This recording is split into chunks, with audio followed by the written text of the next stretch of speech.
Saugata Bhattacharya, Chief Economist at Axis Bank, joins me on the show. Saugata, thank you so much for joining in. Let me begin with the basic. The Bloomberg survey of 26 economists says status quo tomorrow. Do you subscribe to that view? Pretty much in line with the rest of the universe, I believe. I don't think they're going to do anything very much. As Ira also mentioned, it will be very interesting to watch the voting patterns.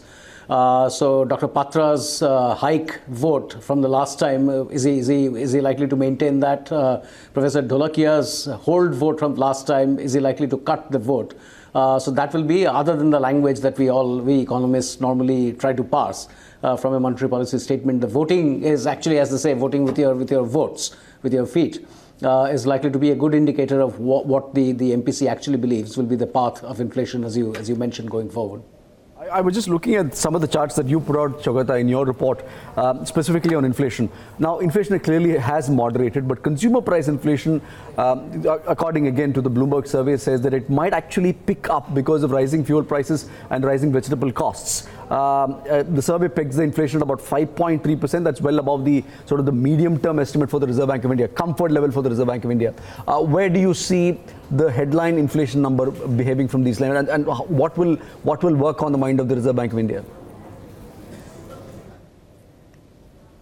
So obviously, as you mentioned, I mean, from now on, it's very difficult to actually pin down the levels at which inflation will move. But from here on, we think that the March inflation number will come in around about 4.2.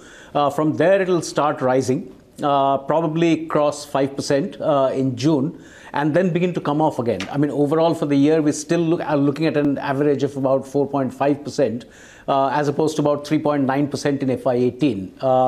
But I think there are too many risks at this point in time. I mean, everybody knows about the MSPs, the minimum support prices that the budget had talked about. So what the benchmarks will be for actually determining the costs, and how much, what exactly will be the coverage for the MSP, because that remains a fairly high risk factor. The other part, of course, is the HRA, the house rent allowance, part of the 7th Pay Commission, as and when it diffuses across states. Fortunately, for the last two inflation readings, we haven't seen that, but it might come into play in FY19. Besides which, there are the global commodity prices, oil prices, etc., which I don't think as of this point in time it's going to rise too much further. So the effects on inflation, of even if the prices remain at the high levels, are likely to gradually become attenuated over the course of the year.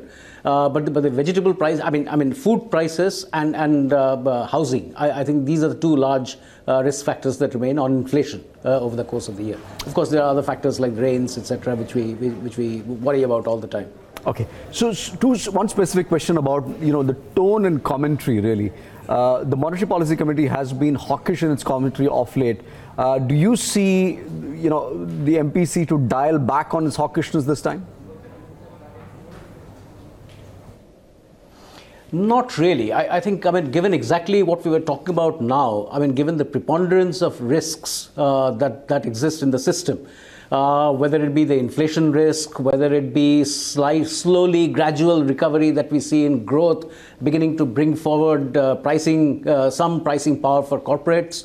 The rupee, that's another major factor, because given the fact that if the Fed actually goes with its 3 to 4 hikes for 2018 and then beyond, other commodity prices, with growth firming up, commodity prices may actually go up a little bit. Geopolitical stresses, the fisc, that remains a big if as of this point in time. I'm not too worried about the center, and neither will I think will the MPC dwell too much on the center's fiscs, but the states remains a problem. So I don't know how they're going to treat on that. So given all of this thing, I really at this point, till inflation actually, as according to our projections, begins to come down. So at this point in time, I don't think the MPC has the room to let go of that hawkish stance that it has adopted over the past couple of policies. There has been quite a bit of clamor, Saugata, as you know, about perhaps this might be the right time for the Reserve Bank of India to come in and relax some of those debt investment limits for foreign investors. Is the RBI likely to move on that front? What are you anticipating? Probably. I mean, it's very difficult to get your hands around something like this. What the pros and cons are. Obviously, I mean, any sensible, prudent regulator would not want to rely on too high inflow of potentially volatile portfolio flows. But my sense is that there is some discomfort given the actions of the government and the Reserve Bank.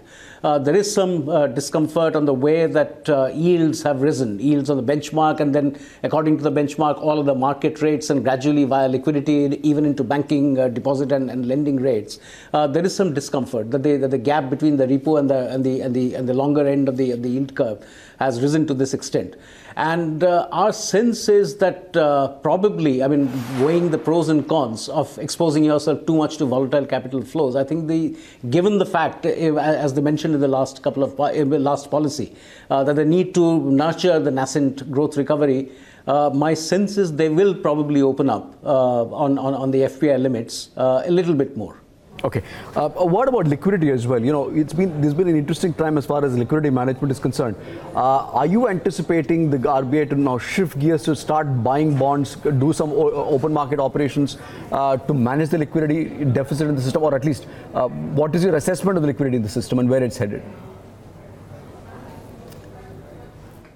Well, I mean, immediately in the first quarter, you will pretty much see fairly significant liquidity coming back in because the government has built up a very large cash surplus. The CRR that typically goes out, the excess CRR that goes out from banks will come back into the system. There will also be some liquidity coming in from the rolling over of the forwards and some of the forwards, the foreign currency forwards that the RBI holds when these forwards mature. So I can't imagine that in the first quarter there will be a liquidity problem, but that the excess liquidity will slowly begin to shrink over the course of the year, particularly if credit growth picks up. At this point in time, I can't see them doing OMOs, that is to say, buying securities, buying government paper. But that is a distinct possibility. Now, let's wait and watch how the carry trade that had brought in a huge amount of foreign currency into the system last year, how that carry trade evolves, whether we get more flows into liquidity. But so, I mean, we're still getting a balance of payment surplus. So there will be some liquidity coming in from the foreign, from offshore liquidity coming in. But other than that, how, because remember, the government expects more small savings to go, that will go out of the system, etc., and how the government spends, schedules its spending. My sense is that liquidity will definitely be far tighter. It's not going to be deficit, it's going to be far tighter than it was in FY18. And if it comes in close to that neutral level, then obviously at that point in time, the Reserve Bank will have to do OMOs. I just have one final question, Saugata, and this is with respect to the sort of party that you're seeing in the bond markets. Two important developments. One, the government, in a sense, announcing that it's going to only borrow half the amount or less than half in the first 6 months of the year. And the second, the Reserve Bank of India announcing that banks can now go ahead and book their trading losses over a period of, or over the next 3-4 quarters. Do you expect this party to continue in the near term? My sense is yes, because if we are right on our inflation trajectory, that some remaining expectations of maybe there's a rate hike, which you see in your polls, some economists are still talking of a rate hike, that will probably begin to ease off over a period of time. On top of that, so I think the factors that might lead to a more bullish mood, I mean yields coming down in the bond markets, I think those factors are beginning to slowly build up. I mean, things can go horribly wrong. I mean, obviously, I mean, you know, there's always that risk side. But the fact that rates at this point in time are so, that spread between the repo and the benchmark, let's say 10-year paper, is so high, I think the factors that led to that spread are slowly beginning to get attenuated, and that, I think, is likely to push squeeze the spread that we have seen. In other words, a more bullish scenario for the bond markets.